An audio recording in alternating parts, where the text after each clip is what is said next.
Hello everyone, my name is Kyle Bentley. I'm an application engineer with PROLIM PLM. In this lunchbyte, we're going to be looking at the measure analysis tool inside of NX. So for the agenda for the measure tool, we're going to be looking at the NX 1202 update. You're going to notice a command called measure. Previous or before NX 1202, you would see the simple distance, simple angle, measure distance, measure angle, and then underneath the more drop down, you're going to see the simple length, simple radius, simple diameter, measure length, measure point, measure face, and measure body, and so on. You'd see that on the screenshot on the left there. We're going to be focusing on the screenshot in the middle, which is the update for NX. It's the 1202 update. So we're going to be looking at how to quickly and efficiently use that new measure command. So let's go ahead here and look at some examples. The way to find the new measure command, you can find it by going to the analysis tab as we always have on the left here in the measure group, the measure command. You can also find it on the home tab on the far right. A quicker way to use the measure command is left click out in space, and you're going to notice the measure tool is on that toolbar by left clicking out in space there. Remember that this is applied with the NX 1202 update. So in order to get the new measure command, you have to check your version. You might not be on the 1202 maintenance release. You might be on 1200, which is the base release, or the 1201 update. So in order to check your version, you have to go to File, Help, About NX. In the top left, you're going to see the About NX. And then you'll see the version number that you're on, in this case 12, and then the maintenance release, in this case 02, and then the build number, in this case 9. Okay, so let's go ahead here and look at the measure dialog. So you're going to notice that it looks a little bit different. You're going to see objects to measure, such as the objects you have point, you have vector, object set, for when you need, such as in an assembly for 2 components, point set for multiple points, and then the coordinate system. And then underneath that you have the list, which is where your objects that you select will show, and then your different edit tools for that list. So this kind of works like the add new set, such as you'll see in the edge blend command. So we can remove different objects, we can rearrange those different objects with these tools on the right here. Underneath the list, you're going to see the measurement method or the type. You're going to see the freestanding measurement, which is a single measurement. The next one in sequence is the pairs of objects, which measures between sets of objects. That does not have to be 2, it could be 3, 4, 5, and so on. The next one in sequence is the chain of objects, which is like your stack up dimensioning. The next one in sequence from there, the last one, is the from reference object, which is kind of like your 0 or your baseline dimensioning. Underneath there is your results filter. So this is where I'm going to focus a lot of time when we're running through the measure command. You can display a lot of different results. You can display distances. You can display curve and edge information. You can display angle information. You can also display face information, such as surface area. You can display information about a body as well, such as the weight, mass, or even the volume. The next one is others, which you would use for something like coordinate system, so you can see how that coordinate system is oriented based on the absolute. Underneath there is the hints section, and I'll spend some time with this as well. I'll show you how that works. This is a very good enhancement that they added in the measure command. It'll help you based on what you have selected. If you don't have any information, you don't see the measurement that you're looking for, it'll give you a hint or an idea of what you need to turn on. Below that is the settings section. As always, we can make our dimensions associative. So that will create a feature in the part navigator. Underneath that is the display annotation. So that will display the dimension in the graphics window on the part. We can also change the reference from absolute work part to the work coordinate system as well. Underneath that is the send results to NX console. This is new with NX 12.02 as well. Underneath that is the show results in the information window. So this will show the results in the text or the HTML window. That was new in NX 11, the HTML format. Underneath that is the enable hints. I recommend keeping that on because that will help you through your selections and the dialog. Underneath that is the preferences or settings for this command. So there's a couple things that I'm going to point out to you. Underneath the general tab, you're going to notice that the units you can change here. So we can change it from English or metric. You can also set it to the part units that you started as well. Underneath the general information is your best practice or the ones that you want to see per object that you select, such as body over here. Maybe I want to see density and I don't want to see surface area for body. I can turn that one off and then turn density on. And you can do that for face and curve edges as well. Now remember, that is a preference. Okay, so if you restart NX, that's not going to be set. So we have to change that in our user settings or customer defaults. So we can go to our customer defaults, and then we can go to the analysis. Underneath the measurements section here, we can then change those in measurements for our best practices or where we want to set our own settings. Okay, so let's go ahead here and look at some examples for the measure tool. So let's go ahead and do a simple distance like we would in the previous versions before NX 12.02. So it's set to object here. I'm going to go ahead and select two faces that I want to do a distance between.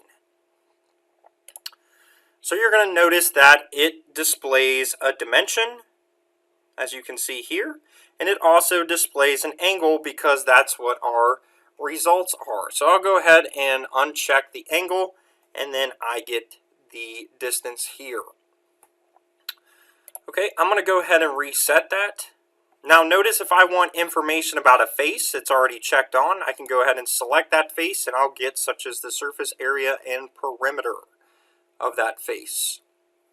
Now another nice enhancement to the new measure command is you can hover over that piece of information and it will display it in a lighter gray box here.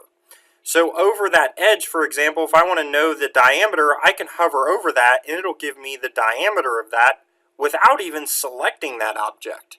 And that goes for bodies, that goes for edges, faces, anything of that nature. We can see the preview of that image. Okay, let's go ahead and look at another distance. So I'm going to go ahead and let's say I want to see the distance between this face and this face here. Now notice it's giving me angle. I'm going to go ahead and uncheck that. Now notice here I can change it from minimum distance between those two faces to maximum. But that's not exactly the information I'm looking for. I'm looking for the projected distance between those. So inside of the new measure command, you're going to notice under the hints section, it says for a projected distance, it says select a datum axis or define a vector using the vector option. So in order to do the projected distance, we have to select our two objects like we used to, and then select the vector as well. And then you'll get your projected distance.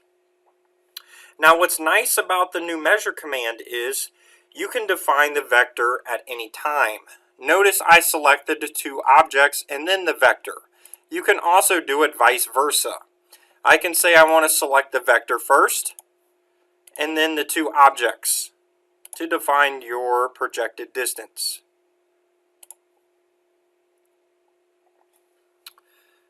Okay, so you can do the projected distance multiple different ways. You can specify the vector first, last, or even in between. You can specify that vector at any time and then specify the objects as well. Okay, I'm going to go ahead and reset that. Okay, so we're going to go ahead here and look at a couple different options.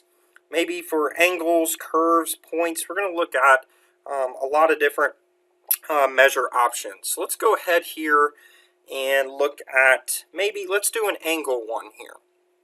So you'll notice that this part has some draft on it, but I'm going to go ahead here and use the this curve here. So I'm going to go ahead and select that. You're going to notice it gives me the curve length of that. And then I'm going to go ahead and select this face here. Alright, you're going to notice that it gives me the minimum distance. So I don't want to see distance, I just want to see the angle. So I can see that here.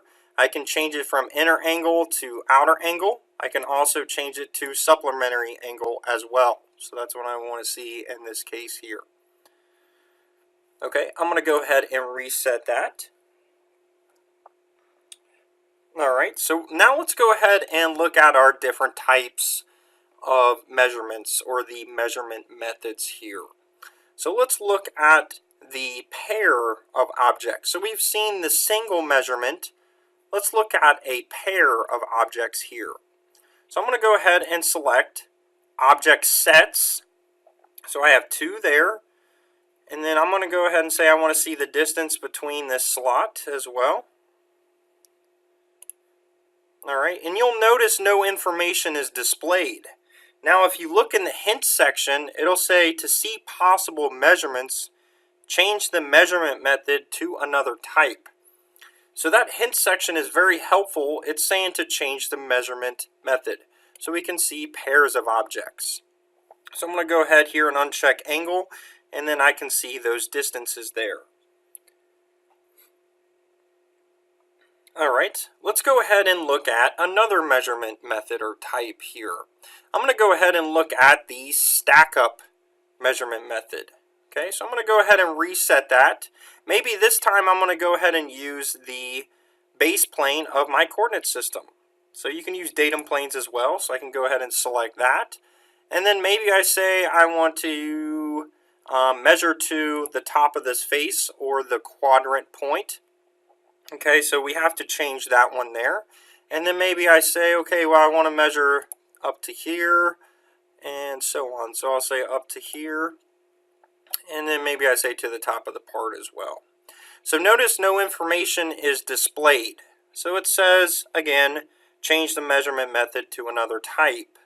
So I could do the stack up. Go ahead and uncheck angle here. Alright, so we can see the stack up. Or I could do the baseline reference. So in this case, now the base plane is the 0 plane or the 0 reference. Now notice here I want to change the dimension for my minimum here. So my min and max, I'm going to go ahead and change it to maximum distance so I can go to that quadrant point. Alright, and that's what I want to see there. Alright, so that's the different measurement types we have. We have the freestanding, we have the pairs of objects, we have the chain of objects, and then we have the from reference as well. Alright, so let's go ahead here and look at a curve measurement. So we kind of seen it a little bit there, but if you select the arc, such as for the arc curves, if you select that, you're going to see the length. You're also going to see the radius. Since we selected an arc, we can change that to diameter. And you can set that in your settings as well. You also see the arc center point, the curve start and end points as well in there. Alright, so a lot of good information that you can see displayed once you select an arc. Remember, you can hover over it and it will also display that information there. Okay, let's go ahead here and look at some point measurements. So you're going to notice I have some points and some curves in here, maybe from an inspection that was done, and I need to go ahead and measure these. So I'm going to go ahead and select the point, and then I want to see the curve length between the points. All right. So I'm going to go ahead and change my selection filter to point and select the top point, and then the next one in sequence, or the second one. You're going to notice that it's going to give me the distance between those, and I don't want to see that. I only want to see the curve length between those points. So it gives me that. All right, so I want to see it to the next one in sequence as well, which is the third one. Okay, and you're going to notice that it's giving me the angle information, which I don't want to see. Now you're going to notice that it's not displaying any kind of measurement. So it says again to see angle measurements and enable angle results. It's saying, hey, you have a possibility of turning on the angle measurement. Do you want to turn that on? So we could, however, we already turned it off. Now it says to see possible measurements, change the measurement method to another type. Okay, so maybe I want to see it based on the from reference object. So my 0 point is the first one you select. So that's the top point. So my second point measures at 1.1541. The second point measures on that curve at 2.3081. Now if I change the sequence of that first point I selected, that point 1 is in the middle now. So that is my reference, or 0 point. Now when I measure that, they're both 1.1541. So you have to be careful in the order you set those up on the from reference. So remember, you could always rearrange these. You could always delete points as well. You can select them and delete them from the list and select new ones as well. Okay, so you can quickly select different objects. All right. I'm going to go ahead and reset that. Let's do an angle by 3 points here. So I'm going to go ahead and change it to point again, and I'm going to go ahead and specify my baseline for my angle dimension. Again, I'm going to go ahead and change my selection filter to point. And then I'm going to go ahead and specify the angle dimension with a point here. Okay, so you're going to notice that it gives me the angle dimension based on that reference. So that's my baseline, and then the 51.4286 degrees. Okay, I'm going to go ahead and reset that. All right, let's go ahead and look at body measurements. So if we want to see the volume, maybe the weight or the mass of the object, we can do that quickly here as well. So I want to see the mass and the weight of my object here, my rod. So I'm going to go ahead and select the body, and then it's going to give me the weight of that and the mass. Now notice those are in different units, so we could make those the same units. We could go into settings and then go into preferences. We can change those on the fly here. So underneath the general tab, I can change that. Okay, now I can see the mass. You could also see the volume. So you can change the different units right on the fly there. All right. Now you're going to notice you can also see the center of gravity with that. There's also a hidden flyout over here on the right on every display. So on the right, you're going to see the non-associative geometry that we used to have. So I could create such as a center point on the center of gravity. So now when I accept that, you're going to see the center of gravity is now in my part. Also, another thing that you can do is we can also use shortcuts as well. So I could select the solid body. You can also make dimensions associative and display the dimension by selecting them over here in the display instead of underneath settings. Okay, so use the shortcuts over here on the right.